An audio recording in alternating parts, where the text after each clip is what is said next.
Shalom, peuple de Dieu, shalom de partout où vous nous suivez, les enfants de notre Père. Je vous bénis par le nom de notre Seigneur Jésus-Christ. Notre Dieu est merveilleux et il nous aime tant. Nous allons encore partager, c'est toujours le esclave de Jésus-Christ, Israël Kindela, qui est là pour vous présenter encore un nouveau numéro d'un enseignement inspiré par le Saint-Esprit, bien sûr. Parlant sur la croissance spirituelle. Amen. Nous allons prier avant de commencer. Vous priez avec moi, là où vous êtes. Éternel notre Dieu, je bénis ton Saint-Nom. Je bénis tout ce que tu fais pour nous, Seigneur. Seigneur Dieu Tout-Puissant, je t'invoque en ces moments. Viens nous parler. Seigneur, guide-nous. Seigneur, tu nous avais dit que on ne devait pas nous inquiéter de ce que nous allons dire devant les gens, parce qu'à l'instant même, le Saint-Esprit nous dira ce qu'il faut dire. J'invoque le Saint-Esprit, la manifestation de l'Esprit de Dieu sur moi, afin que je puisse parler de ta part, au nom de mon Seigneur Jésus-Christ, j'en suis prié. Amen. J'ai béni encore Widi, j'ai béni encore Widi TV, j'ai béni encore tant de vos adorateurs, j'ai béni encore tout le monde de partout où vous nous suivez. Et restez branchés. Les petits thèmes que je vais partager aujourd'hui avec vous, c'est en fait la croissance spirituelle. Amen. La croissance spirituelle, en lingala, ça veut dire Bokoli Yamolimo. Bokoli Yamolimo. La croissance spirituelle. La croissance spirituelle, au commis en haut, au tiers des points, au commis partant. La croissance spirituelle, au tiers des points, au commis partant, tu écris partant de l'enfant, virgule, de l'enfant, virgule, au fils, virgule, de l'enfant au fils, de l'enfant au fils, de l'enfant au fils, de l'enfant au fils, jusqu'à l'homme de Dieu, jusqu'à l'homme de Dieu. C'est que je vais parler en fait de ces trois étapes. Je vais parler de la première étape qui est l'étape d'être enfant de Dieu, l'étape de l'enfance. Être enfant de Dieu. Deuxième étape, je vais parler du fait de devenir fils de Dieu. Fils de Dieu. Et la troisième étape, je vais toucher, en fait, pour citer aussi, pour terminer, en parlant de l'homme de Dieu. Ezab étape misatu. Ezab étape misatu omutu akokiko franchir. Na tangwaza na mission na sena mokili. Ezo dépendre na lulenge nzambe akokamba moko na moko. Pe lulenge molimo mosantu azo konza moko na moko pe azo kabula makabo na moto moko na moko. Poto père d'Engongate, je suis dans le livre d'un Corinthien, 1 Corinthiens chapitre 3, premier verset qui nous a deuxième verset. 1 Corinthiens chapitre 3, premier verset qui nous a deuxième verset. Voilà nazolo là déjà pour des enfants, pour des enfants dédiés, bana ya nzambe. Kobosa nate et komama déjà que à tous ceux qui l'ont réussi, à tous ceux qui l'ont cru, il a donné le pouvoir de devenir enfant de Dieu. Donc il a battu sur bandimi, battu sur bayambiye, apesi bango makoki nguya ya kokoma bana na nzambe. Wana kobosa na ngote déjà oyebi passage wana. Maintenant nous parlons des enfants de Dieu. C'est qui un enfant de Dieu d'après la parole de Dieu? Je n'ai pas vraiment assez de minutes. Vraiment, pour éclaircir justement. C'est le 1 Corinthiens chapitre 3, premier verset, qui nous a deuxième verset. Je lis la parole du Seigneur. Pour moi, frère, ce n'est pas comme à des enfants, à des hommes plutôt spirituels, ce n'est pas comme à des hommes spirituels que j'ai pu vous parler, mais comme à des hommes charnels, donc comme des enfants en Christ. Je vous ai donné du lait, non la nourriture solide, car vous ne pouvez pas la supporter et vous ne le pouvez pas même à présent, parce que vous êtes encore charnel. Amen. Oui, l'apôtre Paul Ndazolobake, na pesibino nourriture yamakasité, na pesibino milik, na pesibino milik. Vous allez être d'accord avec moi. Tant que moi na botamaka, n'est-ce pas? Abandaka non na komela milik. Okopesa mwana likuti ya monana te biso bato toza na Congo, toyebi likuti zanini fufu.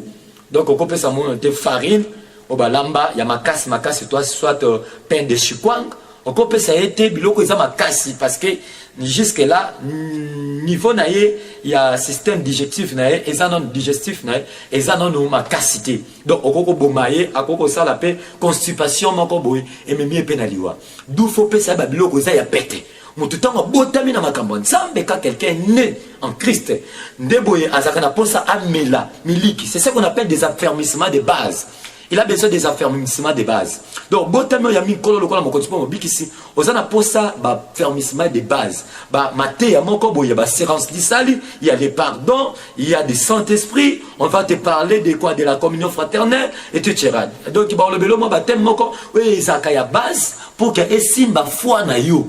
Alléluia. Et puis na biso ba tuto tanga kato sala lecture biblique to conseil akabato ba yeno no sikana makambo nzambe soka ngaba na koyeko la kotanga Bible abanda na mokanda ya Marc abanda na mokanda ya Marc associé ngo na Jacques abanda na Marc associé ngo na Jacques wana za de livre oyo et puis ça maka na bano baza encore des enfants bato baza na babota misika na makambo nzambe. C'est alors que ce que l'équipe étape wana tu sois botamisika avant de samina moi na mateya oyo eza ya pete nanu eza lokola miliki pona ye simanango akopasser na étape oyo ba bengi de boy fils devenir fils de Dieu. Maintenant on peut servir un exemple moko sunga bino malam. Pour comprendre fils en fait toza place oyo.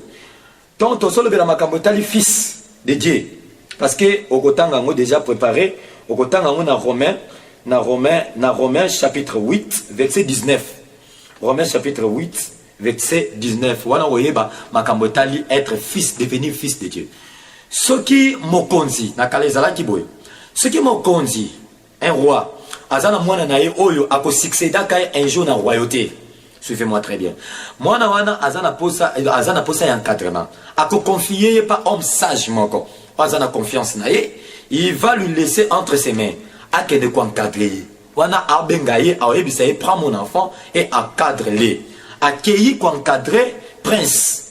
Tama encadrer akoli ndeboye sagesse bakisami akoli esprit na yeto maturité eye. C'est alors qu'un jour akozonga na ye a présenté na mokonzi alobi mon roi vis longtemps et voici ton fils. L'enfant que tu m'avais donné cette fois, à Koba Bengesu enfanté, a commis fils. Ndeboy papa, roi a kolongo la bague, naye, azaki na ya honneur, a latisi na mwana ne a commis fils. C'est que aza digne de confiance. Il est devenu digne, ya kopi ya kostike la ye, makambo o eza par exemple ba responsabilité, ya minene, ya makasi. Donc papa commis na confiance n'est que un jour ce qui n'a zate, mwana o ne mouton sala makambo.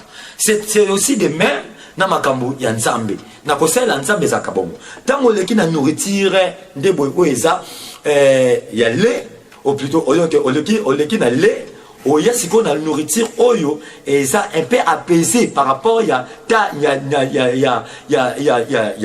âge spirituel aux anango donc pour comme ça yo un fils donc et lui kolobake totanga la Bible dit dans Romains chapitre 8, verset 19. La Bible dit aussi la création attend avec un ardent désir la manifestation, soit la révélation des fils de Dieu.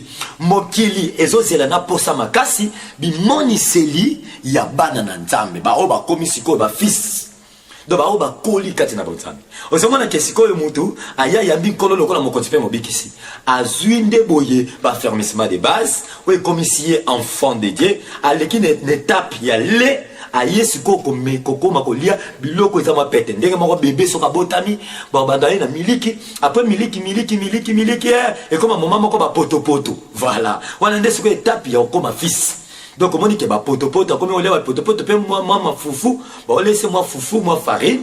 Donc il y a makasi penzati par rapport à Ajinaï. Azomelati a communiqué au monique a communiqué. Néanmoins na wana na molimo wana na lobby plutôt wana zaki na nzoto mais na molimo na zuika exemple wana et ça tout à fait bongo penzate mais na zuit na tiré kaka exemple wana na illustrango justement pour na expliquer makambo malam.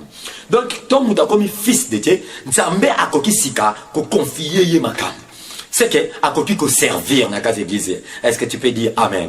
À quoi qu'on servir c'est alors. Bah qu'on ça aide, bah qu'on continue dans le département à ça de la seconde zambé parce qu'il connaît déjà ces dieux là. comme si on a étape il y a Samuel na maboko ya Eli. Donc Eli le ba été ba kitisa ki na temple azaki non enfant. Mais tant ayo koyoka mungongo wa Nzambe, il a connu ses dieux. Bible zo le ba été Samuel ne connaissait pas encore Dieu. Samuel ne connaissait pas encore Dieu. Mais tant que tu es à ce soli mouta comme ça, au moins que tant que mouta comme un fils de Dieu, a comme une crainte. Na makambo sala, a comme que mon amour la lulenge musus. Donc il y a le tant que ça qui moana na katia ndako par exemple, a koka ko panza basani na ndenge na ye. A koka ko kende bisika basani ezali, a tindi ki pe basani pasuki. A koka ko kende koti bisika ndenge na ndenge azo toucher a o ko s'appelle télévision. Mais tant ou a coli akoki ayebi ke o eza télévision ce qui na simbi on mbeba e kokwe ko pasuka papa ko luka mbongo somba mususu tamo akoli akomi ko comprendre ke o eza basani ce qui na simbi na mbeba e ko pasuka o eza kitalatala batie na mir ce na simbi na mbeba e ko pasuka o moni ke mona komi o respecter ba bilo kwa ndako c'est ça l'étape au mutako maka fils de Dieu dis amen. Amen. Alléluia. Donc muta comme si ko digne de confiance. Okoko tika na ndaku o yebike na bimi boiton no kuta ordre na kati ndaku. Ndemo pe Nzambe tant to comme ba fils ayebi ete soka confier yo département soka cotisation na musala na ye ete az batu ba contrôler yo te mon camino azala te oza digne de confiance oko gérer quand même makambo. Alléluia. Alors la troisième étape, la dernière étape, c'est l'étape ya ko commander siko yo boye. Homme de Dieu, alléluia. Ça c'est très important parce qu'on va en avoir que. Étape comme un homme de Dieu. Étape comme un homme de Dieu et comme moto a fait des hommes faits. Donc étape comme des hommes faits. Nazana Mukanda il y a Hébreu, Nazana Mukanda Hébreu, chapitre 5, 14e verset. Ah. Bon, nato banda poto sungana malamu to bandi na 13e verset, j'ai aimé ça. Je vais lire la parole de Dieu. Ah, ce qu'on a la troisième étape, l'étape il y a comme homme de Dieu. Alléluia. Hébreu chapitre 5, 13e verset au 14e verset, je lis la parole de Dieu. Alors, or, quiconque en est au lait n'a pas l'expérience plutôt de la parole de justice, car il est un enfant. Nalinga lingolo baboy. Motonyo so azana nu na kata miliki, azana nu te na expérience. Non na kubite, non na vandisamite, azui non mobokote. Ya maloba ya Nzambe, maloba ya bosembo, ndebo ya azana nu mwana. Mais na 14e verset balobi boy. Mais la nourriture solide est pour les hommes faits. Voilà. La nourriture solide est pour les hommes faits, pour ceux dont le jugement est exercé par l'usage à discerner ce qui est bien et ce qui est mal. Alléluia. Donc, il n'y a pas de personne pour le baboué. C'est comme une étape à miliki, dans ma terre à fermissement, à comme une étape à fongwami, comme pour couper ces disciples-là. Na disciples-là, on a étape à fils. Azu disciple-là, comment il faut devenir disciple de Jésus. Il faut comment considérer ma kamanza mais peut que on a bisika nango tchang na bisika nango pe ya suka sika awa akolungwa l'étape wana c'est quoi comme une étape mususu. Étape, troisième étape, moutako na sima nango nzamba ko sala appel pour ko sala alliance moko oyo eko ganga pe eko influencer batebele na sima na ye ndenge zolo bana Esaïe était des peuples des nations marcheront na lumière na yo ba roi ba prêtre ba konzi ba koyo tamba na sima na ye. Voilà c'est comme mutwana azaso mutu ya lete azaso mutu ya biloko mike susute akomi mutu ya makambo ekuba c'est que oko enseigner sacerdoce okoko enseigner bonganga na Nzambe okoko tsema makambo ya maka okoko ando ko se ba sacrement akoko yeba nini za ba sacrement akoko yeba makambo ya baptême akoko yeba makambo ya corruption de quoi du père nini lipa babuli saka lipa e koma nzoto ya nkolo babuli saka makila na Yesu nino ni plutôt vino pe koma makila na Yesu. Donc mutu wana comme siko na nourriture comme lié siko nourriture ça solide ndebo mutu aboye avisa peli siko le pona ko kende ko influencer ko impacter partout. Nasir na mwa mukuse olandi déjà explication mukuse na pesi opona ke ko citer na le belo rasuka. Nasir ososoli ndenge nini étape ya ko itambo to yambaka Yesu kwa moko tipo bikisi étape à liboso to bandaka na étape ya enfance. Na sima nango aussi ba cadrement de base aussi ba fermissement de base si manango continue étape autobengaka étape ya fille ko devenir fils. Donc voilà c'est quoi mentor ba berger ba encadrer yo après si manango na sima ko encadrer ba présenter pa Nzambe présente pas Nzambe, Nzambe pesa ki biso mwana na yo, awa to encadrer na ba fermissement de base. Maintenant, aza sikoyo censé oyebisa ye, opesa ye, to osala nini, otinda ye ndingo lingi. Awa za édifié, awa siko aza bâti, siko akoki kokende. Akende azala envoyé pour que apanza sango pe asala ba disciple mususu. Voilà. Voilà siko mutu akomi siko homme fait. Akomi siko na niveau ya kobenga mandeboye mutu aza l'homme de Dieu. Voilà, maintenant, c'est qui un homme de Dieu pour la souki sa place wana. Un homme de Dieu à dehors il y a nini il y a passage au totangi na expliquer sous moi muke. Un homme de Dieu aza mutu oyoyo. Il a la maturité spirituelle en lui. Vous savez, la maturité spirituelle d'abord est accompagnée de la sagesse. Or, la sagesse vient à partir de Maloba Nzambe, à Koubi. La crainte de l'éternel, c'est le commencement de toute sagesse. Or, pour craindre l'éternel, pour craindre Dieu, il faut connaître ces dieux-là. Or, pour connaître ces dieux-là, il faut se référer à ce qu'il a dit, ce qu'il a interdit et ce qu'il a permis. Voilà, il dans la Bible. Au moment que mutu wana siko atangi Bible atangi afandi sami akubi. Alléluia. Wana akubi sami afandi akomi makasi. C'est alors que azadin yakobengama homme de Dieu. Homme de Dieu. Donc muta tembi akubi sami pe akoki kokamba batu mususu. Muta bongo ndeni samba koko sa na alliance ya kokomisa ye akoma ministre de Dieu par exemple. Donc parmi 5 ministères, on a comme soit à cause de la grâce, il y a la prophète, à cause de la grâce, il y a la apôtre, grâce il y a la pasteur, grâce il y a la docteur, grâce il y a l'évangéliste. Voilà, à cause de ce qu'on a dit. C'est pourquoi, Bible a été bopesa, biloko, bopesa batachité, soit ba responsabilité, na bato nano ba qualité na monimo. Le lot, tozana bato oyo, ba mi be ba komi na niveau ya ba titre, ba momonde ba mi pesi. Dans ce site, c'est là, voilà. Bah, mais c'est un titre, il y a un homme de Dieu. Bah, on va orgueiller ma casse. Bah, on va orgueiller ma casse, il faut, orgueil, on est au Outawapi, n'a qui combo, il y a homme de Dieu. Donc, il y a pour d'ailleurs, je suis l'homme de Dieu. Donc, homme de Dieu, on a, et comme il sait, et puis ça y est, il y a un bousso bagnos. Mais si on a homme de Dieu, on va gisma, bah, ma cambozo salaka, aux hommes qui moutoyo, c'est encore un bébé spirituel. Un bébé spirituel. Avant de s'amiter. Il n'a même pas de précision dans ma camboté. A ton appel peut-être canalité à mon corps. Banda lité à mon corps, banda dans mon raté. Car Dieu a été le monde, car Dieu a tant aimé le monde. Banda, car Dieu a tant aimé le monde. Il a donné son fils avant d'Akawana. Donc, yé, ataboke wapi, place wanande yayi. Attirer la place moro. Or, pour la bateau, comme un homme de Dieu, ça va homme fait.